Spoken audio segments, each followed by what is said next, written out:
ఇలా రాష్ట్ర ప్రజలకైతే స్పష్టత వచ్చింది. మళ్ళొచ్చే గవర్నమెంట్ ఏది అంటే బీఆర్ఎస్ పక్కా అనేది ఇలా ఎవరిని అడిగినా చెప్తున్నారు. 2 ఏళ్ళు అయితే గడిచిపోయింది, ఇక ఉన్నది 2 ఏళ్ళు. కొద్దిగా ఓపికగా మనందరం కలిసి పనిచేస్తే 100కు 100% ఎప్పుడు అసెంబ్లీ ఎన్నికలు పెట్టినా మళ్ళా వచ్చే ఎగిరే జెండా బీఆర్ఎస్ గులాబీ జెండా. అందులో ఏ డౌట్ అవసరం లేదు. బీజేపీ పని కూడా తేలిపోయింది. సరే, ఇప్పుడు తానాజీ గారు అన్నట్టు, మా ప్రశాంత్ అన్న అన్నట్టు దేశం కోసం ధర్మం కోసం అని డైలాగులు కొట్టింది. ఇలా మోడీ గారు ఏమంటారు, సబ్కా సాత్ సబ్కా వికాస్ అనే డైలాగ్ కొడుతుంటది బీజేపీ పార్టీ. కానీ వాస్తవంగా జరిగేది ఏంటంటే అది సబ్కా సాత్ సబ్కా వికాస్ కాదు, वो पूरा बकवास है, वो पूरा बकवास बात है. वो सिर्फ नॉर्थ इंडिया का साथ देता है, सिर्फ मारवाड़ी का साथ देता है, सिर्फ बीजेपी की कार्यकर्ता का साथ देता है, लेकिन पूरे लोगों का साथ नहीं देता ये बीजेपी पार्टी. ఎందుకు మాట? वो गरीबों का साथ नहीं देता, किसानों का साथ नहीं देता, युवा का साथ नहीं देता, दलितों का साथ नहीं देता, सिर्फ नॉर्थ इंडिया का साथ बीजेपी के लोगों के साथ ही साथ देते हैं, उनके लिए काम करता है बीजेपी. ఎందుకు ఈ మాట అంటున్నా? బీజేపీ చెప్పేదేంది? అందరి కోసం, దేశం కోసం అంటారు. మరి దేశం అంటే దేశంలో తెలంగాణ లేదా? తెలంగాణ దేశంలో భాగం కాదా? ఎందుకు తెలంగాణకు నిధులు ఇయ్యరు అని అడుగుతా ఉన్నా. మీరు బాగా అర్థం చేసుకోవాలి కార్యకర్తలు. ఇలా ప్రజలకు మనం అర్థమయ్యేటట్టు చెప్పాల్సినటువంటి అవసరం ఉంది. ఎందుకు బీఆర్ఎస్ పార్టీయే తెలంగాణకు శ్రీరామ రక్ష? ఈ జాతీయ పార్టీలు తెలంగాణకు ఏ రకంగా అన్యాయం చేస్తాయో మనం చెప్పవలసిన బాధ్యత కూడా మన మీద ఉంది. ఇలా గోదావరి నది తెలంగాణలో ఎక్కడ ప్రవేశిస్తుంది భయ్? మన నిజామాబాద్ జిల్లా కందకుర్తి కాడ ప్రవేశిస్తుంది, మా జుక్కల్ కాన్స్టిట్యున్సీలో వస్తుంది. కందకుర్తిలో గోదావరి వచ్చి తెలంగాణ గుండా ప్రవహించి కింద పోయి ఆంధ్రలో కలుస్తుంది. కానీ ఇదే బీజేపీ ఇప్పుడు 2027లో గోదావరి పుష్కరాలు జరగాలంటే ఆంధ్రాకు 100 కోట్ల రూపాయలు ఇచ్చిండ్రు. 8 ఎంపీలు గెలిపిస్తే తెలంగాణకు గుండు సున్నా పెట్టింది. మరి గోదావరి నది తెలంగాణలో లేదా? గోదావరి పుష్కరాలకు బీజేపీ ఎందుకు నయా పైసా తెలంగాణకు ఇవ్వదు అని నేను అడుగుతా ఉన్నా. గోదావరి నది తెలంగాణలో బారణ ప్రవహిస్తుంది, ఆంధ్రలో ఉండేది 10-20 పైసలు. మరి ఆంధ్రాకేమో 100 కోట్లు ఇచ్చినావు, తెలంగాణకు 1 రూపాయి ఇవ్వకపోతే ఈ గెలిచిన 8 ఎంపీలు ఎందుకు మాట్లాడరు? 2 కేంద్ర మంత్రులు ఎందుకు నోరు మూసుకుంటారు? మనం అర్థం చేసుకోవాల్సింది ఏంది? ఆంధ్రప్రదేశ్ లో తెలుగుదేశం పార్టీ గెలిచింది కనుక, రీజనల్ పార్టీ ఒక ఉండి కనుక వాళ్ళ చేతిలో ఎంపీలు ఉంటే ఢిల్లీలో మెడలు వంచి పైసలు తెచ్చుకున్నారు. ఇలా బీజేపీ 8 ఎంపీల జాగల బీఆర్ఎస్ పార్టీకే 8 ఎంపీలు ఉంటే ఢిల్లీ మెడలు వంచి పైసలు లేకపోదుమా? ఎవడన్నా ఒక్క బీజేపీ ఎంపీ మాట్లాడుతుండా? దయచేసి మీరు అర్థం చేసుకోండి. ఇది ఒక్క విషయమే కాదు. 157 ప్రభుత్వ మెడికల్ కాలేజీలు కేంద్ర ప్రభుత్వం ఈ దేశంలో ఇచ్చిండ్రు. తెలంగాణకు ఒక్కటన్నా ఇచ్చిందా? ఒక్క మెడికల్ కాలేజీ కూడా కేంద్ర ప్రభుత్వం తెలంగాణకు శాంక్షన్ చేయలే. మెడికల్ కాలేజీలు ఇవ్వరు, నవోదయ విద్యాలయాలు ఇయ్యరు, గోదావరి నది పుష్కరాలకు రూపాయి ఇయ్యరు. మరి ఏం చేసింది బీజేపీ? ఇంకోటి చెప్పాలి మీకు. మన ఎల్లారెడ్డి, మన నిజామాబాద్ అన్నపూర్ణ జిల్లా అంటారు దీన్ని. వరి ధాన్యం అద్భుతంగా పండించే జిల్లా. ఇవాళ కేసీఆర్ నాయకత్వంలో 10 ఏళ్లల్లా దేశానికే ధాన్యాగారంగా కేసీఆర్ మార్చిండు. ఇవాళ ఈ దేశంలో అత్యధిక వరి పండించే రాష్ట్రం ఏది? తెలంగాణ.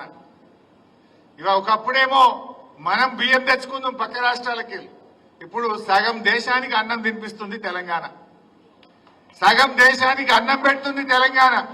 వాటికినే అయిందా? ఏమన్నా మంత్రం వేస్తే అయిందా?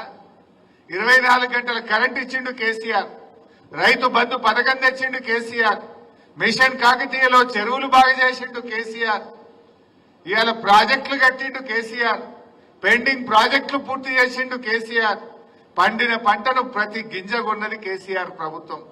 ఇట్లా ఎన్నో మంచి కార్యక్రమాలు చేసినాం కనుక ఇవాళ దేశానికి ధాన్యాగారంగా తెలంగాణ మారింది. అయితే ఈ ముచ్చట ఎందుకు చెప్తున్నా అంటే 2014లో ఢిల్లీలో బీజేపీలో అధికారంలోకి వచ్చింది. మీ అందరికీ తెలుసు. ఇక్కడ మనం వచ్చినాం, ఢిల్లీలో బీజేపీ వచ్చింది. 2014లో బీజేపీ అధికారంలోకి వచ్చినప్పుడు గోధుమల మద్దతు ధర 1400, వడ్లకు మద్దతు ధర కూడా 1400. గోధుమలు 1400, వడ్లకు కూడా మద్దతు ధర 1400. కానీ ఈ రోజు ఏం జరిగింది మీకు తెలుసా? మొన్న గోధుమల మద్దతు ధర 169 రూపాయలు పెంచిండ్రు. గోధుమలకు మాత్రం బాగా పెంచిండ్రు, వరికి మాత్రం పెంచలే. ఈ రోజు గోధుమల మద్దతు ధర 2585 రూపాయలు. వడ్లకు మద్దతు ధర ఎంత? 2369. అంటే వడ్ల కంటే గోధుమలకు 216 రూపాయలు ధర ఎక్కువ పెట్టిండు మోడీ గారు. మరి బీజేపీ గవర్నమెంట్ వచ్చినాడు 2014లో వడ్లకు 1400, గోధుమలకు 1400, రెండింటికి సేమ్ ఉండే మద్దతు ధర. కానీ ఈ రోజు చూస్తే గోధుమల మద్దతు ధర 216 రూపాయలు పెంచింది. అంటే దక్షిణ భారతదేశంలో పండేటి ఏమో వడ్లు, ఉత్తర భారతదేశంలో పండేటి ఏమో గోధుమలు. అంటే మోడీ ఇలాకాల వాళ్ళ గుజరాత్లో, వాళ్ళ ఉత్తరప్రదేశ్లో, వాళ్ళ ప్రాంతంలో పండే గోధుమలకేమో ధర పెంచిండ్రు. మన తెలంగాణలో, మన దక్షిణ భారతదేశంలో పండే వడ్లకు మాత్రం ధర కమ్మి చేసిండ్రు. క్వింటల్కు 216 రూపాయలంటే 30-35 క్వింటలు పండుతాయి ఎకరానికి. అంటే ఎకరం మీద తెలంగాణ రైతు ఒక 6-7 వేల రూపాయలు నష్టపోతుండా లేదా? పెట్టుబడి అయితే సేమ్. నువ్వు ఆనాడు 1400 గోధుమలు ఉండే, 1400 వడ్లు ఉండే. ఇప్పుడు కూడా అదే ధర ఇచ్చుంటే మా తెలంగాణ రైతుకు ఎకరానికి 6-7 వేల రూపాయల లాభం వచ్చునా రాకపోనా? అంటే ఎంత నష్టపోయినట్టు 10 ఏళ్లలో? ఎన్ని క్వింటాళ్లు, ఎంతమంది రైతులు, ఎన్ని కోట్ల రూపాయలు ఈ తెలంగాణ నష్టపోయింది? మరి సబ్కా సాత్ సబ్కా వికాస్ అంటే ఇదేనా? ఇది బక్వాస్ కాదా? సబ్కా సాత్ సబ్కా వికాస్ అంటే మరి మన వడ్లకు కూడా గోధుమలతో పాటు సమానంగా 2585 రూపాయల మద్దతు ధర ఇవ్వాల్సినటువంటి అవసరం ఉంది. దీని మీద బీజేపీ ఎంపీలు ఎవరైనా అడుగుతాడా? కేంద్ర మంత్రి కిషన్ రెడ్డి నోరిపుతాడా?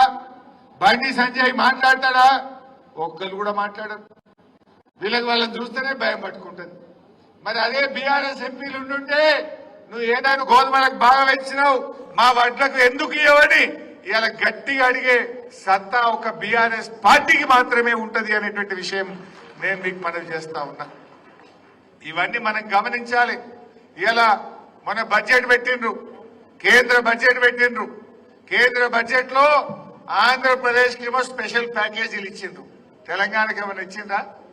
ఆడ అమరావతికి ప్యాకేజీలు ఇచ్చిండ్రు, విశాఖకు ప్యాకేజీలు ఇచ్చిండ్రు, విశాఖ ఉక్కుకు ప్యాకేజీలు ఇచ్చిండ్రు. సరే వాళ్ళకి ఎందుకు ఇచ్చిండ్రని నేను అంటలేను, ఇయ్యండ్రి, బరాబర్ ఇయ్యండ్రి. కానీ తెలంగాణకి ఎందుకు ఇయ్యరు? ఇవ్వమని ఈ తెలంగాణ బీజేపీ ఎంపీలు, కేంద్ర మంత్రులు ఎందుకు నోరు విప్పరు అని నేను అడుగుతా ఉన్నా. మరి దేశం కోసం అంటే దేశంలో తెలంగాణ లేదా? కేంద్ర బడ్జెట్ల గుండు సున్నా, గోదావరి పుష్కరాల్లో గుండు సున్నా, మెడికల్ కాలేజీల్లో గుండు సున్నా, నవోదయ విద్యాలయాలు ఇవ్వమంటే గుండు సున్నా, చివరికి వడ్లకు మద్దతు ధర ఇవ్వమంటే మొండి చేయి చూపిస్తుంది. మరి ఏం చేసినట్టు ఇది సబ్కా సాత్ వికాస్ అవుతుందా? ఇది బక్వాస్ కాదా? మరి ఎందుకు బీజేపీకి మనం ఓటేయాలి? బీజేపీకి ఓటేసిన పాపానికి ఒక్కొక్క రైతుకు ఒక ఎకరానికి 7,000 రూపాయల నష్టం జరుగుతా ఉంది. అంటే బీజేపీకి ఓటేసి 7,000 చుట్టి కావాలన్నా మన రైతు?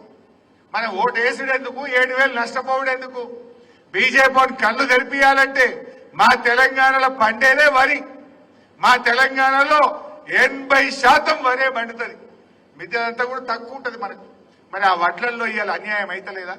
ఆనాడు 2014లో ఢిల్లీలో బీజేపీ అధికారంలోకి వచ్చినాడు వడ్లైనా, వరి అయినా, గోధుమలైనా 1400 ధర ఉండే. ఇప్పుడు ఎందుకు మారింది అంటే వాళ్ళ మనుషులకు మాత్రమే వాళ్ళు సేవ చేస్తారు. తెలంగాణలో పెట్టుబడులు పెట్టాలంటే నిధులు ఇయ్యరు, తెలంగాణ పరిశ్రమలకు నిధులు ఇయ్యరు, తెలంగాణ రైల్వే లైన్లకు నిధులు ఇయ్యరు, తెలంగాణ హైవే పనులు ఆపుతారు. ఇలా హైదరాబాద్ చుట్టూ రీజనల్ రింగ్ రోడ్ 5 ఏళ్ల నుంచి గాలినే ఊలాడుతున్నది. అది ముందుకు పోతలేదు. రేవంత్ రెడ్డి అడగడు, మోడీ ఇయ్యడు. అంటే ఈ రోజు మనం ఆలోచించాల్సింది తెలంగాణ ప్రజలు రేపు మనం గవర్నమెంట్ ఎట్లా వస్తుంది, ఖచ్చితంగా రేపు వచ్చే గవర్నమెంట్ బీఆర్ఎస్ గవర్నమెంటే. అయితే ఎమ్మెల్యేలు రాష్ట్ర ప్రభుత్వం కాదు, దాంతో పాటు కేంద్రంలో కూడా కీలక పాత్ర పోషించాలంటే బీఆర్ఎస్ పార్టీ ఎంపీలు గెలవాల్సిన అవసరాన్ని కూడా ఇవాళ మనం గమనించాలి.